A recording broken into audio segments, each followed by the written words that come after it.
Hey, Willie, come here. Listen to this. Turn it up.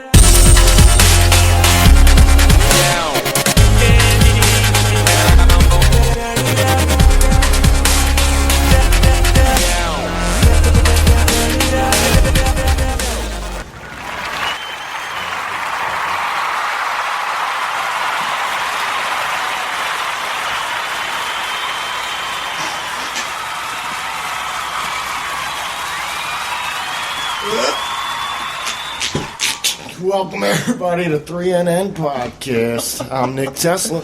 I'm Rich Colazzo. I'm Brian McFadden. And you have officially joined the world's premier podcast for open minds everywhere. So thank you very much, fans. Thank you. Thank you. All right, Brian was looking like he was going to say something. One day we'll get the intro right. He's still looking. All I'm going to say I got the intro wrong. Right? Brian's one like, day what we'll the get the intro fuck are you right. saying? Yeah, because I messed up last week's episode, too. Oh, well. On behalf of sound clips that are not playing, now with more molecules. Oh, shit. All right. Yo, we're watching our profanity too, remember, man. We got the Yeah, we were children. really bad about that. Yeah, but you know Yeah, what's ladies on? and gentlemen, if you tuned in last week and heard us talking about Orlando, JFK, MLK, I have to say, excuse my fucking language on that show. Brian. Some of my favorite shit to watch out there, cusses. But yeah, you're right. You're right. If we're ever going to get this show on the air or on the airwaves, the public airwaves out there on FM radio or even AM radio, we may be able to get ourselves an AM radio awesome, show. man. I listen to How about AM XM radio? Yeah, but you feel like you got to feel like if we get an AM show that we're only George Norrie, we're, my man. we're catering to like grandmoms and stuff. Right. Is that where we get George Norrie? Yeah, Coast to Coast on AM. Coast to Coast, yeah. Around here because I was driving up from Florida and I was What is listening it? to it What on an AM? FM George, station. I forget. Oh, I'll put it on in the Coast to workshop. coast. AM Oh awesome, man, it's amazing. So it's just like that's the one kind of show that you can just pick up and listen to at any time. I can listen to it all day, Somebody like us, man. And it's just Yeah, like it's a good, okay, awesome podcast. this is cool. I don't need anything else. God bless you, Brian. So what is our topic today, brother? Well, speaking of the holy... of somebody blessing somebody, God just blessed God. Can you believe that? Huh? God just blessed. He just blessed God. God just blessed Yes. himself. Yes. That's awesome. And now. we have a round table here of three gods. What? Right? And no, we're not gods among men. I would think Rich maybe can kind of relate to what I'm saying a little I think bit. Rich is because he's been reading something. What? I think Rich is a god among men. So are you, my man. He's a ninja warrior. Well, I'm yeah, just a normal well, mortal. you know, like when you hear that "my body is my temple" kind of thing, those type of people are almost kind of a god because they're treating their body as being like a holy, Well, yeah, holy they're giving entity God a better and temple not than the tainting rest it. of us. You know what So I'm with saying? that being said, ladies and gentlemen, today's topic is on about God. It is about God and all of our beliefs on God and all of our history on God, because you can't like get into somebody's belief on God and then find out later on that they followed Anton LaVey in the 80s and like they were a Satanist and turned everything around. And it's like, I don't want to hear anything you have to say about God because you are fully entrenched in the devil and the God that sits up in the clouds. Well, in the Satan. chair. If they turn their life around and they change their beliefs, then can you really say that? Yeah, because they're going to annoy the fuck out of me and I don't want to talk to them. Pardon my language. Because if they no longer have those satanic beliefs and now they gave themselves to the church or whatever, which I do not endorse churches. I'm 100% against organized religion, putting that out there right now. But let's say it's one of those born-again type people. I guess it's changing better their to life give around. yourself to the church than to give Than to yourself stay worshiping the devil? to male prostitution or Scientology. Thank you, God. thank you, Rich. And I guess we can't help but have to talk about some of the weirder religions. Well, you out think there. Lord Xenu is God? Scientology. So that for all we know, Lord Zeno is God. Okay. Lord Xenu is God. For all we know, Ooh. that is the truth. And that's what aggravates me is these people that say, there is no God. There is no God. Science proves it. There's no God. We're done.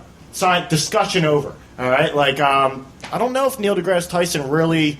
Yeah, he does. Yeah, he does. Sorry. No, he does. If I had to get... I was just watching something where I he would go tore the other Deepak route. Chopra to hell. And I felt so bad for Deepak Chopra. And he's like, yo, you're woo science, all right? Yo, You and Deepak your woo Chopra- science. Depending Yeah, how you're looking at shit and interpreting shit, you could argue that science proves God. Exactly, and that's what Deepak Chopra was trying to Geometry in say. the But he was universe, putting in hello? too many of these these funny words, I guess you could say, or these kind of like almost non-scientific words that are thrown around when you're talking about quantum physics. Like if you watch What the Bleep Do We Know, then that's an you awesome understand. movie, It's an man. awesome movie, but you understand some of those words they put out that aren't exactly the most scientific words, Yo, but they Deepak- help to explain what goes on the Deepak quantum always level. gets his ass handed to him by these Deepak scientists. does. I never really realized that. I thought Deepak kicked ass, and then it's all of a sudden, I'm watching some objective videos, just objectively watching a debate with him and somebody else, and it's like, holy shit, he's getting chewed up here. He's like a lightweight in the fight. He's like a lightweight in the ring with Mike Tyson getting torn up.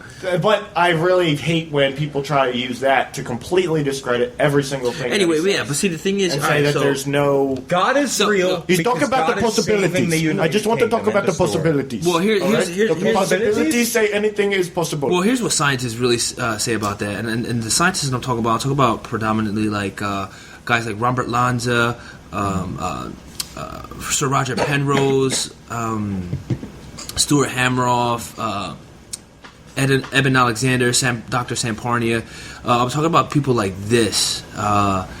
From the research that I'm doing, and Pim Van Lommel. Now, what do they follow? They don't follow any religion. Okay. But these are scientists. Pim Van Lommel. Do they understand? Are they under the understanding that there is some sort of an intelligence behind the fabric of reality? Yeah. So this is what I'm about to get to right now. Is from their conclusion, and there's a bunch of other scientists out there. Their conclusion that's going on so far is that there is consciousness in the universe, and there is a higher form of consciousness that we are probably all connected to at one point. And each of these scientists have each have their own different disciplines, and it all meshes at the same token. But does it all mesh? Does it really all mesh? It does. It all meshes to a degree because one's we got one's a mathematician, one's a physicist, one's a neuro doctor. See, what's his name? Deepak Chopra in one of the debates I was listening to was kind of giving examples, but not people. He was giving examples of how certain fields kind of do mesh, and the guy who's debating, I think it was Sam Harris, was trying to tear him to shit and saying they don't really mesh. That's just you trying to, for the convenience of your argument, trying to say that. See, I looked at that as science just trying to be arrogant and say we haven't decided that they mesh yet, so you're just making that up. Yeah. I see when it's pretty obvious. I see Sam Harris's points. Now, Sam Harris has these really awesome points, but I like him, but I also despise him. But when it comes to science has really big dogmatic beliefs. Like if it goes against your belief system, if your scientific round Earth, Brian, you're round Earth, hollow Earth. They have this tendency. They have this tendency to really just like shun you, and if they don't like what you believe, they shun you, and it's messed up because that's why it doesn't go forward. But that's why there's something called post-materialist science. I wonder where Judy Wood's at today. Post-materialist science. I haven't heard that name in a while. Is a science that goes beyond post-materialism. Okay. So, and there are legit scientists that work for CERN, and they work for these high-end schools like Harvard and Yale and places like that.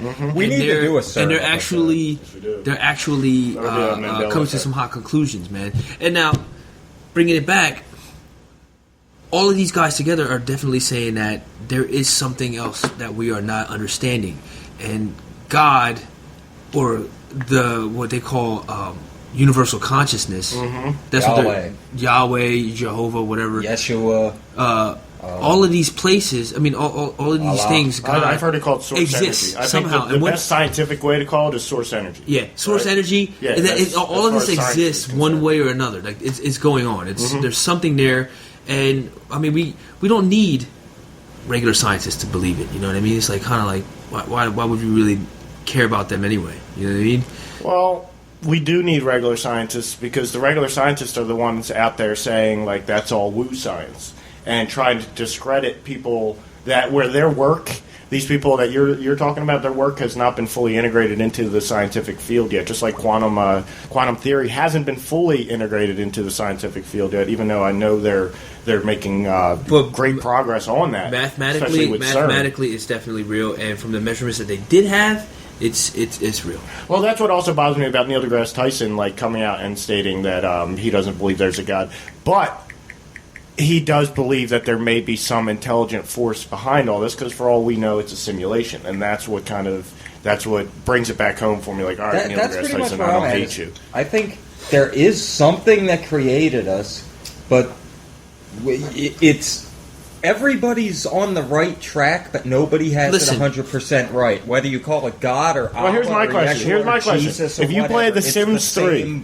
being. You ever played the Sims games? Either one of you? Yeah, they suck. Okay, they suck. But think about it this way. The original SimCity. If that was alright. If that's, I'm not talking about SimCity. I'm talking about the Sims. I know. Where it's the people, right? Yeah. If those had artificial intelligence, and let's just say, who's to say the Sims 10 won't have an artificial intelligence that breaks the boundary of consciousness and actually is able to imbue or imbibe, whatever you want to say, an actual soul.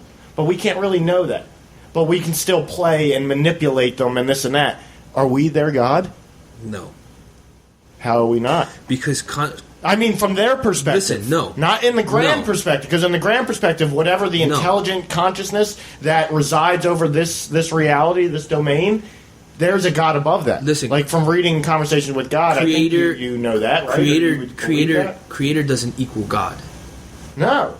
But our definition of the word God, that's what I'm going by. I'm not talking about the grand master of the universe. See, the thing is, because our God, or the creator of this place, had a creator of his place. Well, and there was a creator of that place, wherever that thing came from. Creators are creators, right?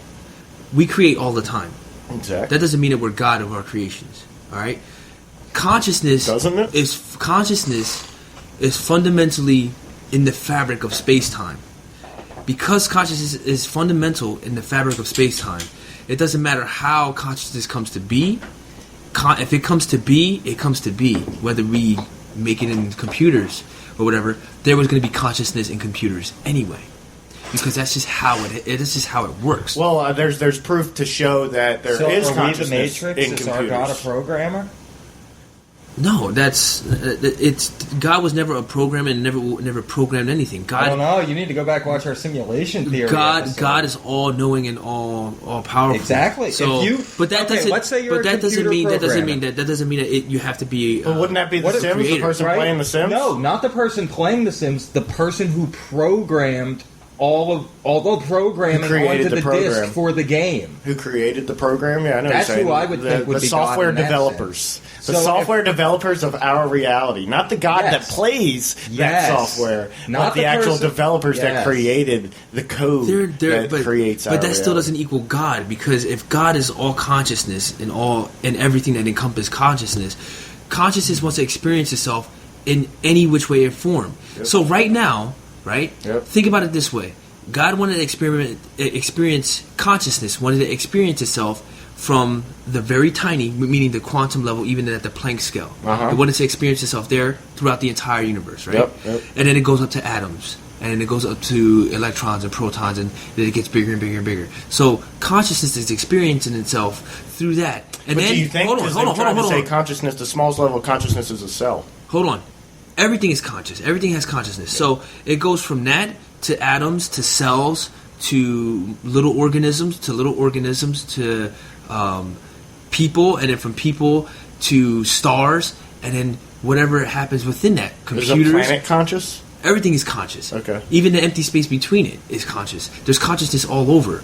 And this is why I like quantum entanglement, because quantum entanglement kind of proves that the soul is not fundamental to the body. Mm-hmm. Because when people usually have near-death experiences, they always talk about, when I was having my near-death experience, I went from being in my little body to being everywhere in the entire universe at once. Not necessarily. My girlfriend had a near-death experience. The majority of people that say that have near-death experience, they just rise up above their body. They rise up above their body, see their body. But then a lot of there have been accounts where they go, I was a part of everything. So I understand what you're saying. I take that as almost like different, not as my consciousness was spread and a part of everything. It was literally peeking through that little door hole of what's really going on the other side of reality, what's really going on in the ethereal, or whatever you want to call it. In the ether, okay? And peeking through that and saying, holy shit, I'm connected to everything. Like, I'm a part of everything. Like, holy shit, Joe Schmo down the street, who I hate because he fucking mows his lawn in fucking circles. Watch language. Pardon my language. All right, this guy's a part of me, and the reason I hate him is because it's a part of me that I'm struggling to deal with. Like, wait, what? Like, but see, the thing is, it's like, but you don't. But you can't process it with your brain. But if you're a part of that, you just kind of get a glimpse of it. That's why? If you're a part of him, then what makes you a part of him? Just because you can see him? The way that I would explain that, and that's the perfect way and the perfect episode to be explaining it, is there is a I guess you could say almost like a battery that powers us. Okay, but that battery is like a fully functioned battery. It's a battery of the future, right? And this battery of the future comes with consciousness. And, all right, that battery keeps us powered up and keeps us conscious, right? And we are, literally, our consciousness is stemming from that invisible battery that's inside of us, okay? But that invisible battery is actually, each and every one of those batteries that powers every single thing that is living and conscious has a wire, an invisible wire. Just like that battery's invisible, has an invisible wire that goes up to one big battery. And we're all, just like my hand, each one of my fingers may be separate. They might be their own fingers. But you follow those fingers back far enough, and they all lead to my hand. And really, when it comes back to it, it's my hand. Yeah, you can chop off one of these fingers, and it might really be an individual, but that's still a piece of my hand. And then when it comes back to it, we're all a piece of that big battery. And that big battery, you can call it God, you can call it source code, you can call it, or source energy, you can call it whatever you want. You're saying the same thing that I'm saying. Exactly. It's weird. You're saying the same exact thing that I'm saying, but he just took 10 minutes longer to say it than you do. So what from my perspective, I'm just going to bring it just a little clearer. Everything has quantum entanglement. The universe, from we know, has quantum entanglement. Mm-hmm. Right? Now, what happens is when you pass on, the quantum entanglement that's in your brain and in your microtubules. Mm-hmm. Now, this is where Stuart Hameroff comes in. Mm-hmm. Him and Sir Roger Penrose, they believe that in your microtubules, there's quantum entanglement going on, and that's how your thoughts can transmit to other parts of your brain instantaneously. All right. So, with that being said, when you pass the microtubules, that information stays together throughout your entire body. But when you pass on, and when you become a part of everything, the quantum entanglement within your body, there is no body to contain it. It leaks out into the universe. But what do you mean there is no body to contain it? Because the body's still there. When your body ceases to function, when your brain and your heart stops functioning, the quantum entanglement, it stays quantum entangled, and it leaks into the universe. And what they mean by leaking into the universe, they mean that when people go, damn, I was a part of everything. I was a part of the stars. I was a part of the entire universe. Instantaneously, quantum entanglement states that if you take a particle and you put it here on the planet and you take it to the other side of the farthest reaches of the universe, instantaneously it can switch. Yep. So when you go, the quantum entanglement, you can go anywhere instantaneously. And that's what it says in the Conversation with God. In Conversation with God, it says that thought travels faster than light. So that's why, and it's funny because there are near-death experiences when people are like, there's a guy, I forget his name, but he's like, he had a heart attack, and he came back to life. But he had a heart attack, and he was like, wow, it was funny because when I thought about being a blade of grass, I was a blade of grass. And I wanted to experience what it felt like to be a cloud. I was a cloud. Do you want to hear something crazy? But that's what I mean. That's what that's why we can't capture the soul. Yeah. That's why the soul isn't like a human figure. All it is. That's all this is experience. Exactly what it can be a human figure, but that's why this is all experience. And when you come here, that's the grand beauty of becoming a human. And I'm not saying this is the only intelligent life form that you could take consciousness into, but the grand beauty of becoming a human is just how, while you're kind of just pure energy, you can say, I want to be this, the next thing you know, you're this. And with a lot of things, the lifespan, I want to be a fly, the lifespan's 48 hours or something. So it's like you got 48 hours to kind of live this life out. It might feel like 6 months or something like that because of the time perception. Get killed by some dude that you're at a picnic. Everything's crazy. You think, you know what I'm saying? But once you get here, you can take it to a whole nother level. And it could be like there's other species and other intelligent species or aliens or whatever out there that can do this. But think about this, along the lines of what you were just saying. And I've experienced this kind of thing in my life, but never to this extent. It comes down to like what you fear, you attract. It's very kind of along those lines. But my girlfriend had a stroke when she was 24 years old or 23 years old. Oh, okay, or maybe I think it was when she was 25. She had a stroke. But you know what she's told me about that? What?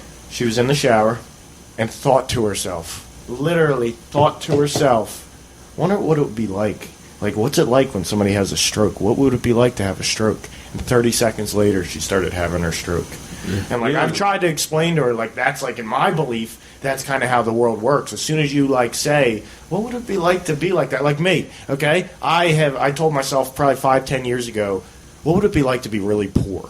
Like, I really feel bad for people that are really poor. Yeah. And, like, I feel for them. And, like, I grew up not privileged, but I didn't grow up struggling. I had food in my mouth every night, breakfast, lunch, dinner. You know what I'm saying? I got lunch money every day with no problem, or I had the choice if I wanted to eat the good lunch or the bad lunch. You know what I'm saying? But, like, people who grow up in Africa without knowing if they're going to eat every day, like, I thought about that a lot in my life and thought about, like, what would it be like to be poor? And it's like, I would be able to handle that because I know, you know what I'm saying? That's it's pretty, like, that's I feel for those people. And it's like, here I am 10 years later, 5-10 years later, and I'm poor as it almost gets. I'm not homeless. Trust me, I'm not homeless. And I've thought about that, and I've stopped myself from doing that. Because when I started to think, like, I could probably handle being homeless. Like, I feel really bad for the homeless people. No, when you start saying that, I was on the verge of fucking being homeless. Exactly. I was literally on the verge of being homeless. That's called. That pretty much it's the secret. It's because you want to experience. It's the secret. And your soul deep down on a deep down level wants to experience. So whatever you throw out there as a possibility, your soul can grasp onto and say, all right, attract it to me. In conversations with God, he states that whatever energy you put out, the universe, he said the universe will answer you. but it's the universal consciousness that it is. It always answers. It always answers in ways you don't Exactly. think. Everybody's looking for, okay, well, this is what you want to know. Sit down and grab a pen and a piece of paper. And it's funny when you talk about conversations with God, because in all reality, that's what happened to him. Yeah. And when you really think about it, when I thought about it, at first when I read that book, I thought he was loony. I thought it was a little bit loony, and then I was like, well, no, I can't talk. And then I read the book again, and I started to understand, he doesn't sit there and say, God, I heard a voice talking to me. He heard a voice, but just as well as a crazy person hears a voice saying, go outside and run in traffic right now. He heard a voice. Basically, it wasn't an evil voice whatsoever, and it was a new voice to him. But schizophrenic people, like somebody who develops schizophrenia, all of a sudden one day a voice just starts speaking up. They're all after you. But They're what I'm saying is you. this voice was inside his head, and he's saying that it's kind of like it went along with his self-dialogue. It took on his voice. You know what I heard? I heard that schizophrenics, because my uncle, God bless him, he just committed suicide from schizophrenia. I'm sorry to hear that, man. Yeah, thanks. Yeah. I was dealing with that for a while too. But rest in peace, Dio. I love him, man. He, from what I hear, because I started to do a lot of research on schizophrenics, they have something wrong with their brain. Yeah. Something happens with their brain, either emotionally or physically. And then that's when schizophrenia comes in. Mm-hmm. And from what I hear, is that schizophrenias are kind of on the verge of what we consider normal, and kind of on that verge of too much in the spiritual side. And there are negative entities, not demons, because there is no such thing as demons. Mm-hmm. But there are entities out there that like they are people. Mm-hmm. There's bad people and there's good people, and then there's bad entities and there's good entities. Yeah. And these entities can interact with people. They can interact with your thoughts. They can plague you. They can mess with you. Yeah. I mean, I don't know about like picking up chairs and stuff, but they can do that to your brain. So they can you're do saying that. Ghostbusters is a bit of a stretch. It's a bit of a stretch. Okay. And in a lot of ghost movies, like The Exorcist, that's a bit of a stretch. And I just started thinking about that scene in the courtroom where the chairs start flying. Well, there's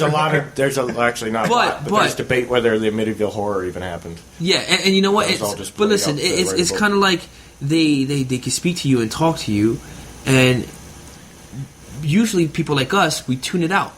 We get thoughts all the time. Yeah. We get voices in our head all the time, but we can tune it out. Schizophrenics, because it's a lot louder, because there's something wrong with their brain, it's a lot louder and it's filtering more, and that's why they can't take it. Yeah, I've heard that theory. I've looked into that theory myself, and trust me, I know it definitely hasn't been discredited. There's a lot of validity to it, but I personally I don't believe for the majority of people suffering from schizophrenia, it's anything outside of their head. Just as like kind of along the lines of the belief of, you're creating your reality. Your eyes are almost projecting out what you're seeing. You know what I'm saying? Kind of along those lines of everything around you. Like when I say, for all I know, this is all my dream. For all I know, it's all right up in here, and I'm going to wake up and be like, holy shit, holy fuck. Pardon my language, I'm going nuts. It's going to be like, holy beep, holy beep.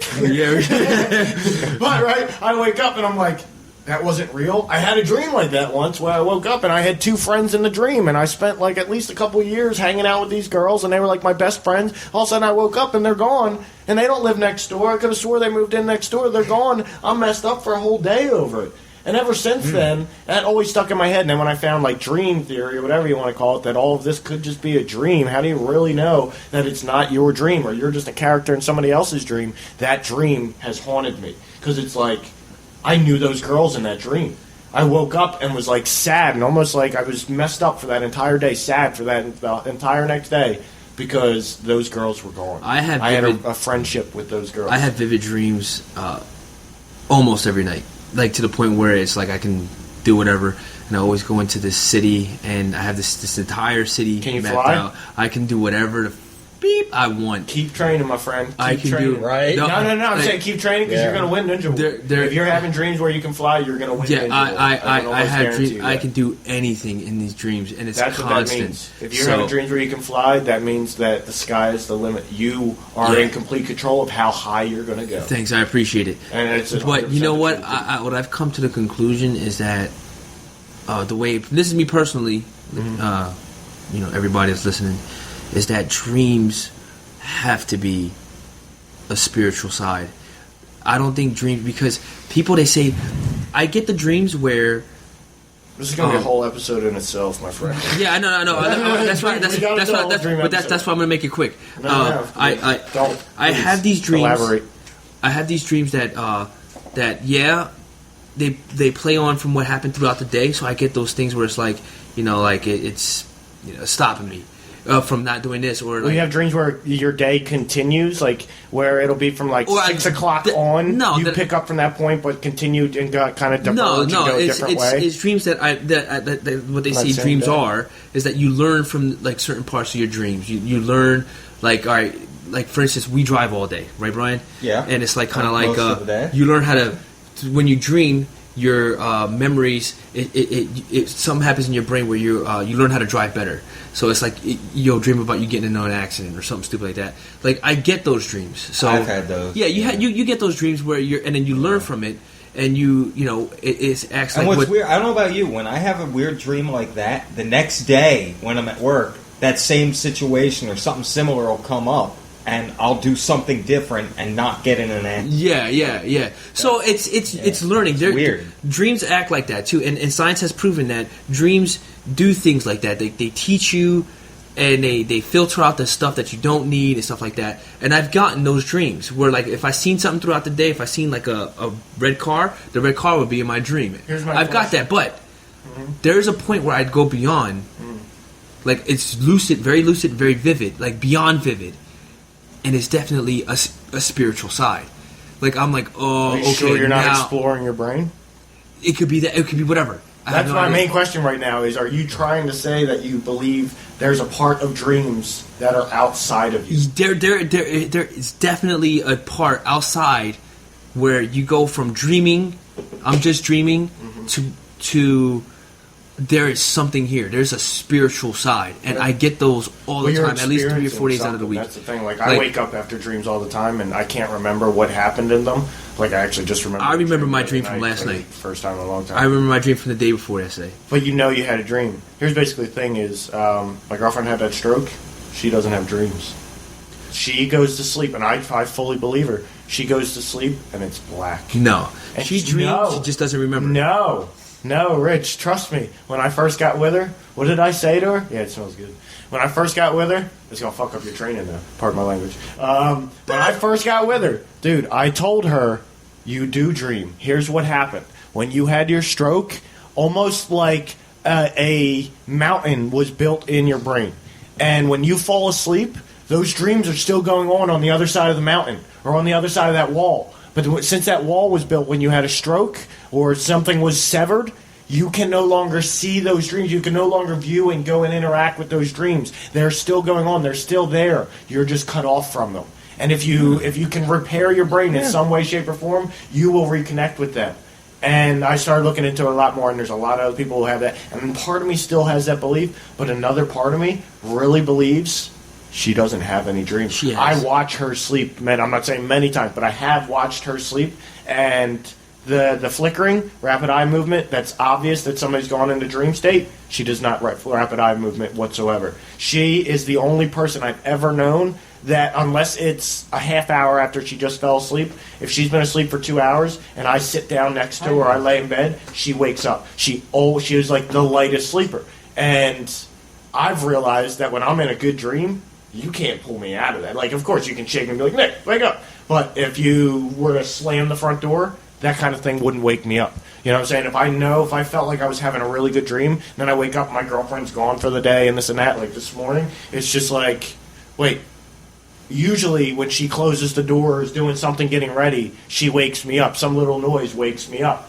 But if I'm in a deep dream, I can't get up. It's like I'm literally somewhere else. Yeah. Almost like what you're saying. But part of me believes she doesn't have dreams. She's in the 3 years we've been together, I believe there's maybe been 2, maybe 3 occasions where she said, I think I had a dream last night. I'm not sure, but I think I had. I honestly, my personal opinion, she's dreaming. She's just not remembering. And I think that I'm battling that for her happens. dreams. That happens to tons of people. They dream and they don't remember. Just like Dr. Sampornia. But that's exactly what I'm saying. Hold on. Just like Dr. Sampornia, he thinks everybody has a near-death experience, but when they come back, they don't remember. That's why a lot of people that they just don't remember. Why don't they remember? Either the conditions that they went under, exactly, or the medicines, whatever. It could be anything, and they don't remember. What can happen? Because, Rich, I used to have dreams exactly like you're saying. Where I could fly. I could jump to the tops of buildings, okay? People were like, oh, my God, look at this guy. How's he doing that? And I was like, oh. We actually got to move on to God still. We will move on to God. But what I want to say, here's my question, Rich. I had dreams like you had where I could fly. Literally, I even had a couple dreams. Usually my flying was me being able to jump and, like, kind of float and like get a little bit higher and a little bit higher, and you know what I'm saying? But it was never like this massive control. Only a couple times could I actually fly like Superman, and I did, and it was fun. And I'm like, you like going through like trees and power lines and this and that. But here's the point. Here's the thing, Rich. Since probably about 3 years ago, and that's funny because that's when I started dating my girlfriend, and I don't want to like put it on her or anything. It has nothing to do with her, I don't believe. I think that comes down to your diet. Since 3 years ago, and I know my diet has changed. Nick is digging his own grave, ladies and gentlemen. But since about 3 years ago, for gold. I have not had, and it was more about 3.5, 4, where it really started to trail off. I have not had any lucid dreams. I don't have lucid dreams at all anymore. I know I'm dreaming. I'll wake up some mornings and remember a little bit of what the dream was about because it was something and it got me emotional or something like that. But I'll forget it 20 minutes later, half hour later, and I completely lost it for the day. And I've had some really crazy dreams, and when I wake up, I cannot remember them. I know in that dream, I'm doing, like, some crazy, crazy stuff. Something that's just, like, I almost feel like I'm repairing the Titanic. That's what it feels like. I'm literally, like, removing pieces from the Titanic and repairing it and running up and down and through all the Titanic's, like, levels and stuff and fixing it. Something like that massive of a project. That's what I feel like. You mean the Britannic? But I can't remember it. Move back But do you think dreams have anything to do with God? Yes. Universal consciousness. It's God talking to you. It's not God talking to you, because from what I learned about from conversations with God and then from other sources, God doesn't give a shit what you do. Do you think it's like a Jackson Pollock painting? It's like abstract consciousness when you fall asleep and you enter into it's dream your state? Consciousness. I know, but it's your consciousness abstract. You know what I'm saying? Yeah. It could like be. I could take that picture right there of stairs and this and that, even though it is already pretty abstract itself, and make it more abstract. And like all of a sudden a whole nother world. I could make those clouds purple and the mountains blue, you know what I'm saying? Next thing you know, you're in some That is a perfect example. Trippy I'll tell you world. what, that painting is a perfect example of what my dreams look like. Isn't that awesome? That is pretty indicative of what dream world can be. Yeah. Brian, can you give us a description of what that looks like to you? You've probably all seen this painting when you were younger in I school. never saw this before. It's in just about every museum. It's a painting. It looks old-timey with a castle-type setting, but the stairwells are going up, down, left, right, twisting, turning in ways that gravity, as we perceive it, this building could not exist the way it is painted. Four-dimensional. Here's my question. Yeah. All right, you're right, Brian. That is a four-dimensional picture And if I I've ever seen forget one. the artist and the name of the painting, but everyone out there has seen this at some point in their life.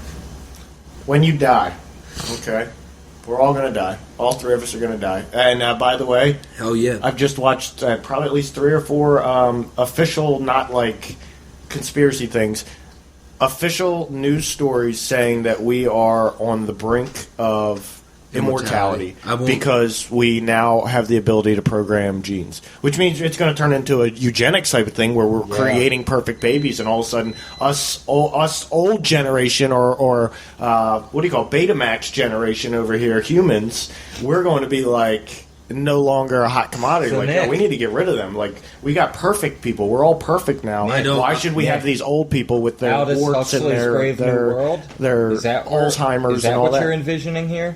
I'm not envisioning anything. I mean, just what saying, you like, think that would be, what it would turn into, that's what I'm seeing is Brave New World, if it comes to that.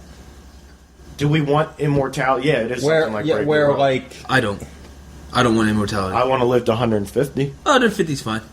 But I don't want But what if immortality. that's kind of like the caveat? If you want to live to 150, you have to sign up for the Infinity program and then kill yourself at 150. You know what I'm saying? You got to jump in front of a train at 150. well, if you're legit immortal, you can't kill yourself.